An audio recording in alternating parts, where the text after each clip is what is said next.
Good afternoon, ladies and gentlemen. Oh, what a coincidence. Right now it is 2:22 p.m. So, okay. Oh, dang it.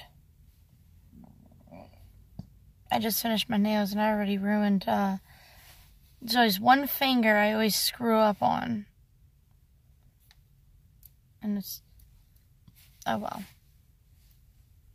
Fingernail polish doesn't last long. And not anyways. Especially if you do a lot with your hands, which is why I don't understand these women getting their nails done in like the little corkscrews and like at least like almost a pound of bedazzling on it, a bow, or, you know, I don't get it. It makes me want to ask,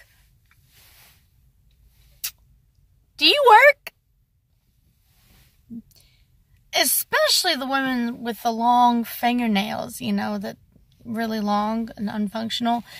It makes me wonder, when they go to the bathroom, do they wipe or do they just shake real good? You know, I never understood that.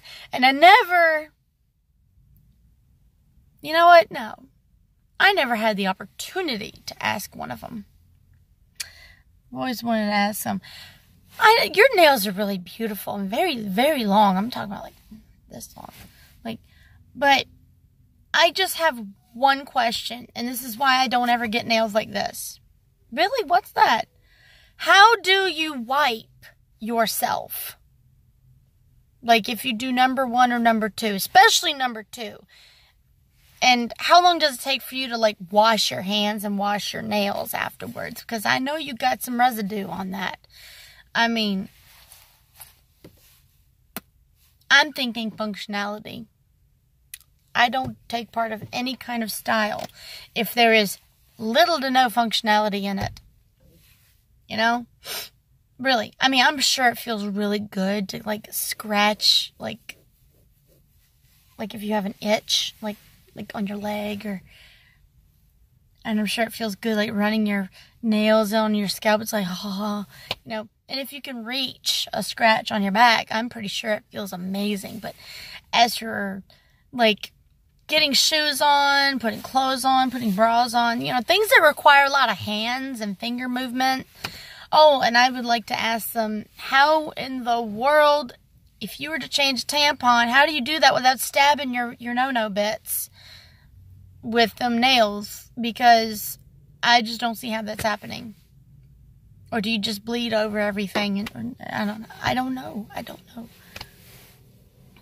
These are the questions I want answered. These are the questions I want answered, and I never had the opportunity to ask somebody, you know, how do you do anything, really? And I bet, knowing me, you know those spoofies that people like to use to wash with now? I'm pretty sure that your fingernails, them long, sharp, like stabby ones, they'll get tangled up, and all that bedazzling on it, you know, it'll tangle up in that shower spoofy. You know, it'd be like, I can't get off my fingernail. These are real questions I have. I'm sorry if they offend anybody, but these are real, genuine questions. And why I never had the opportunity, because probably I don't have any friends or anything like that do styles like that. At least, not that I know of. I don't look at all my friends' hands. I look at their faces and eyes. I don't look at people's hands all the time.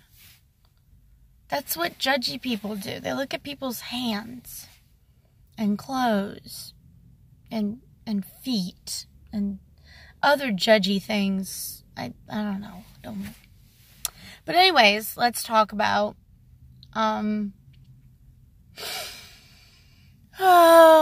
let's talk about, here's a good topic. Money. let's talk about money. Money. We all have to have it, whether we want it or not. But bottom line is, you need money to go to work. You need money to make money, which is something you would call an investment. Like when you buy a car, you're not done with it. You're not done buying it or buying things for it. When you have a car, you have to, which I think is a load of crap, that you gotta pay a personal property tax for it.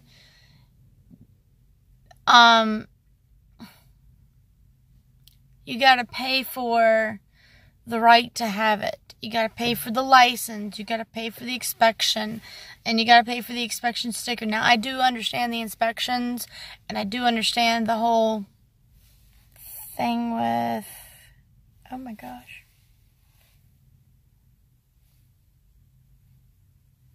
I understand you gotta pay for an inspection and get it inspected and, pay for the sticker and all that crap.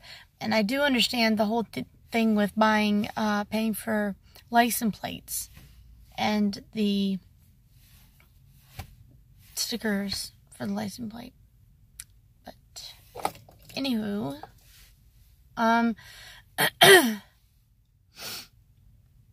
it's just,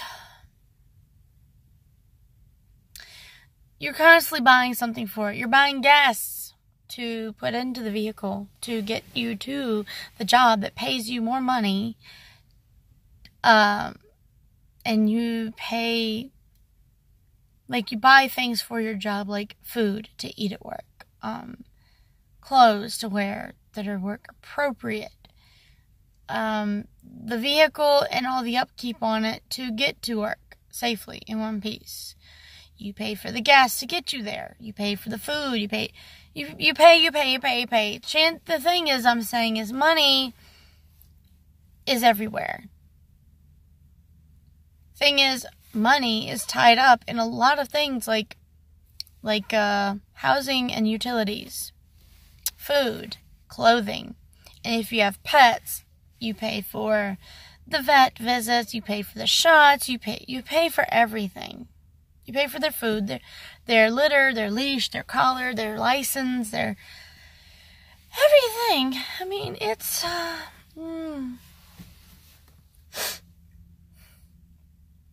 it's insane. Money. The only thing if you really thought hard, what is free? Someone once told me, what is free? Free?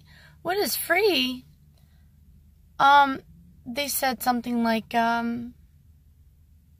sitting at home and watch a movie. That's not free. You're paying for the electricity in the house, and you're paying for the services of watching the movie, or you just paid for the DVD to play the movie, or the download. Unless you're into bootleg and you pirated it, which I do not condone. It is illegal, and it's a very, very, very serious offense. So, sorry to bust your bubble, but free. What is free? Well, honestly, taking a walk outside, that is free. I used to do that on occasion, and I miss it very much.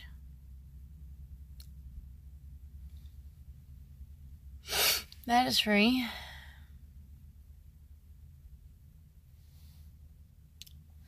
A lot of people say, hey, free kittens, it's free. No, it's not.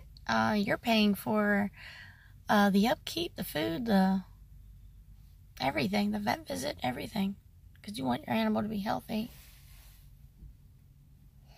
Thing is, once upon a time, we didn't have money. Once upon a time, we bartered and traded things that we made or had an abundance of. Like, for instance, a farmer has a bumper crop of potatoes. So he trades his potatoes for, let's say he needs a cow. Potatoes and cows don't really have an equivalency, but what can happen is that farmer that needs the cow can talk to the other farmer that has the cow, and say, hey, I've got an abundance of potatoes. Do you want some? And would you like some more so you can trade it for something else you need? Well, let's say that farmer's like, well, yeah, but I do also need some of this. So you have to bite the bullet and be like, so they said they needed grain.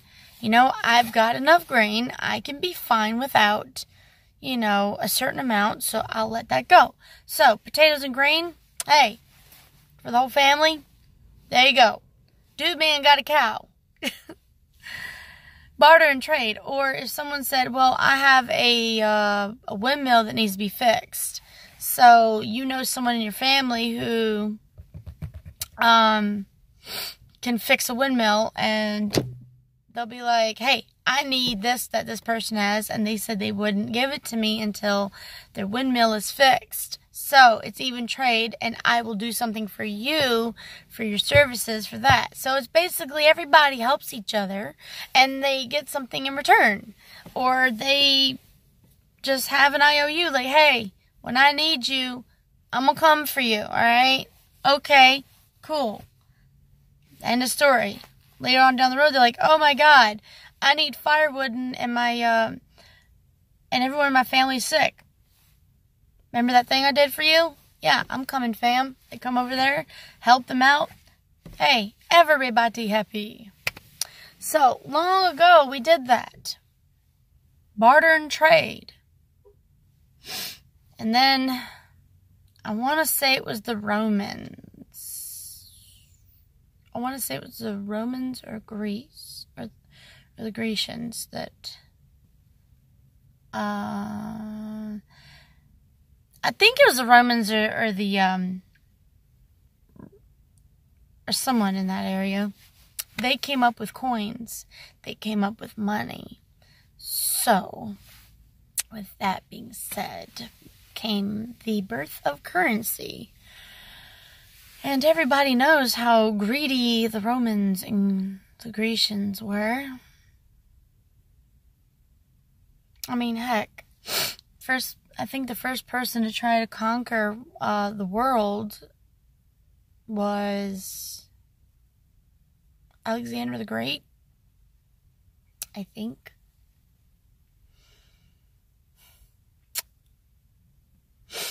And the thing is, people learned of greed when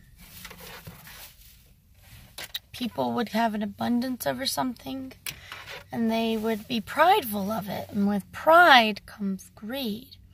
With greed comes jealousy. With jealousy comes just downright rotten crap and rotten people. So, what are you to do?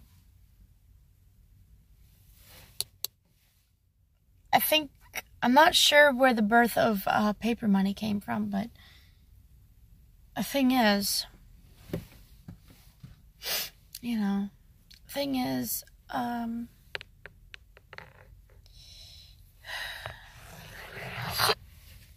just,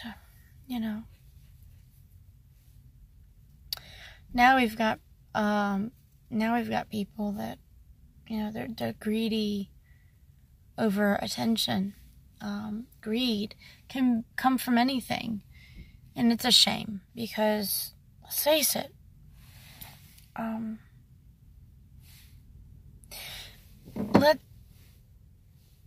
let's face it, greed comes in all shapes and sizes and flavors. You know, there's some people that are greedy of their free time, which I get it. But the thing is, we need to face it what our duty is to one another. Like, for instance, if you have a home, your duty is to basically take care of the upkeep and maintenance of your home. If you have a kid or have a family, your duty is to your kid and your family.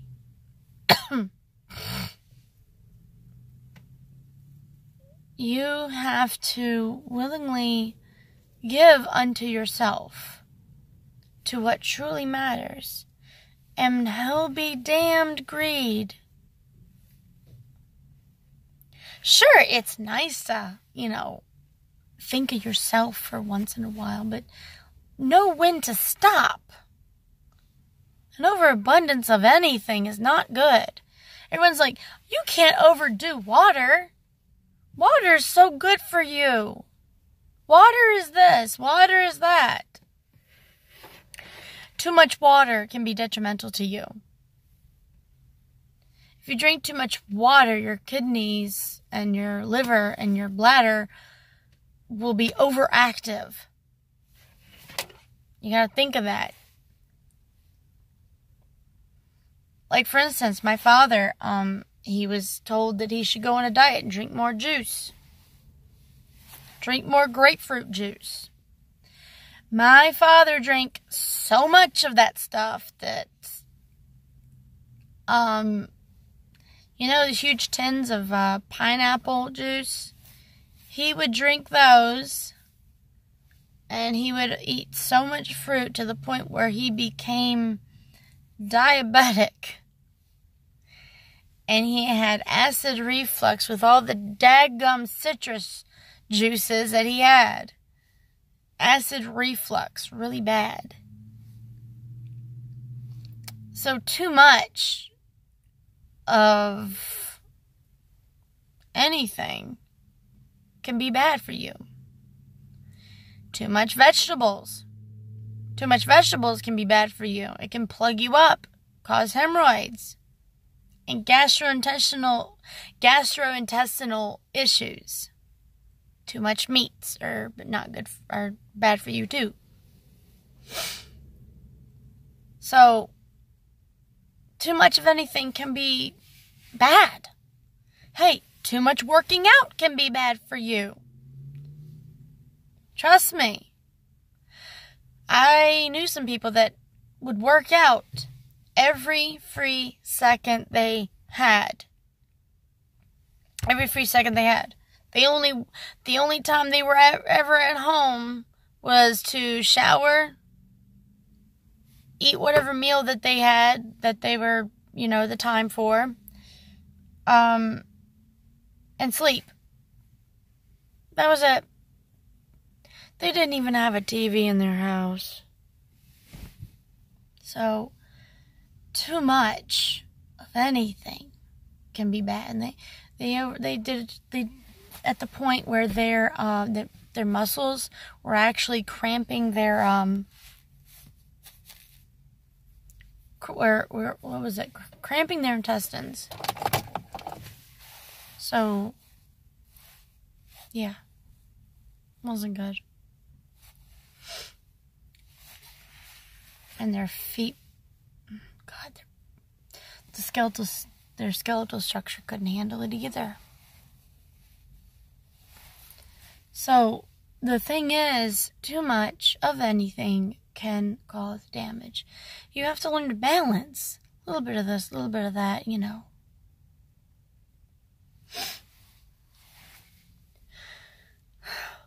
Too much sleep even is bad for you.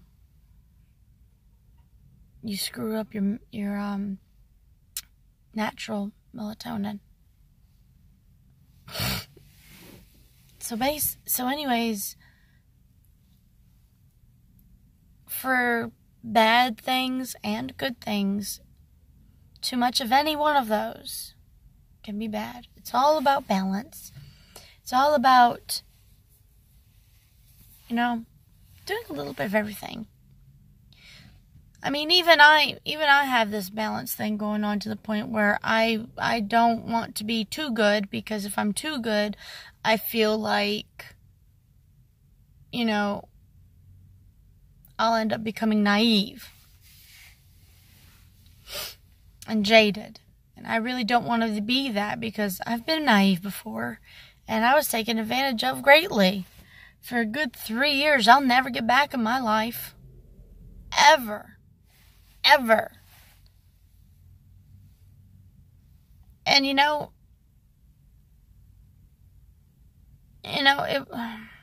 only have myself to blame. I didn't have to go. I trusted somebody. I trusted the wrong person for 3 whole years. So, don't ever be too good, and don't ever be too bad. Try not to be bad at all, but we're human. It's impossible for us to become damn near saint-like. So, a lot of folks say, you're so good, you're so nice, you're so perfect. Don't ever call me perfect. I am not perfect. By no means and no standards. Not perfect. Refuse to be such. Oh my. I sent a joke to my mother. She just got it.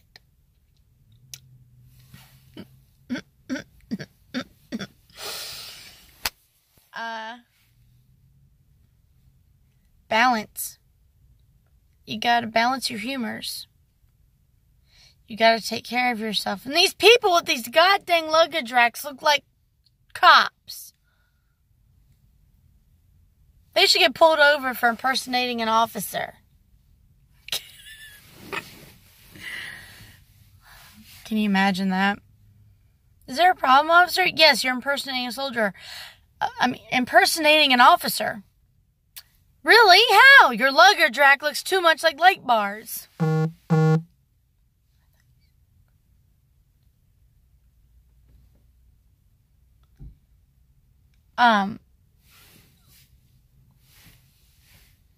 Too much of anything. I mean, a lot of folks think too much love is no such thing.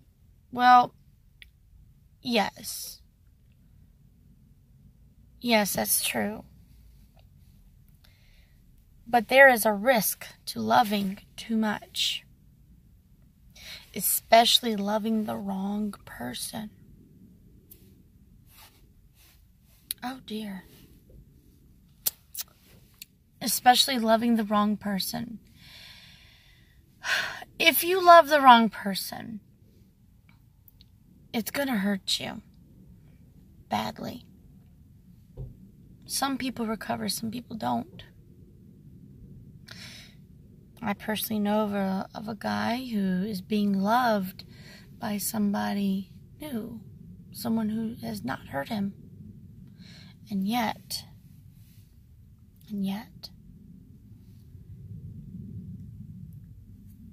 he won't allow himself to fully relinquish his heart and let himself love how he is supposed to love. He won't open his heart, not yet. But the poor girl that loves him, would do anything for him, is being patient.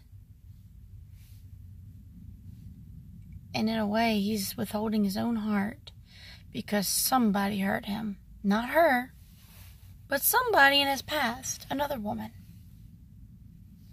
And it's not fair to the new girl. It's not. Why punish somebody who loves you and has proven time and time again that they love you? And you just hold tight to your heart. You give love a chance. It's not love's fault that you loved someone who didn't know how or weren't ready. It's not anyone's fault. And it's not even the person that hurts you's fault. Love isn't for anybody, and isn't for everybody. Some people just don't know how. Some people don't have the right mindset or right soul for it. But they do try. That's what truly matters, is they try. I learned the hard way. I was paranoid and afraid when I met my husband. I always thought every little thing he did was there was some ulterior motive as to why he did it. No. Truth is, and he finally told me, he said, I loved you the moment that we first hugged each other. Because when I first met him, there was a neighbor's dog that was protective over me, because I've known the dog since he was a puppy, and he was like my little buddy, my best friend. Long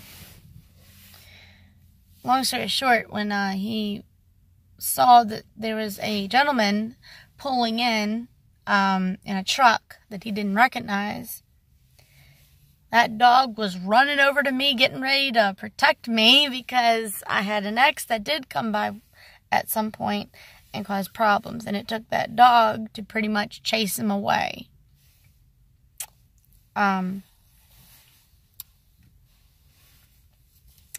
lo and behold, I had to hug him to let the dog know that this is an okay person. It's all right. I hugged him, and, I said, it's okay, Chief. It's okay. And he was like, that's a big dog. Yeah, that's my neighbor's dog, but he's protective over me. I've known him since he was a puppy. So, anywho's it, I really didn't know how to love when my husband found me. Well, introduced himself to me. I was scared and afraid, but I was trying to be brave. And it paid off. And he said that everything he ever did, he wanted to show me that not all people were sneaky and did things to gain something, or did things for a reason. Sometimes they did it because they just wanted to. Like the first date, he bought me earrings because he found out that I had a house fire and I lost a lot of my jewelry, and I was waiting for it to come back.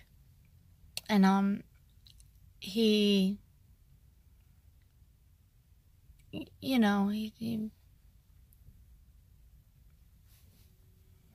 bought me earrings and things. He says, is there anything else that you haven't gotten back from ServPro? I'm like, I'm fine. He's like, no, really, you can tell me, it's okay. I'm like, okay. I was scared of accepting anything done for me or given to me. I just learned that I loved the wrong people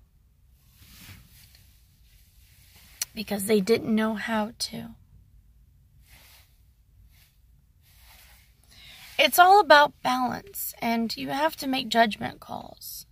Too much of anything can be bad, but also not enough of something can be just as bad too. You just gotta know what is needed when it's needed. And that's the best anyone can really explain. Not too much, not too little. You gotta find your happy medium. Or whatever works for you.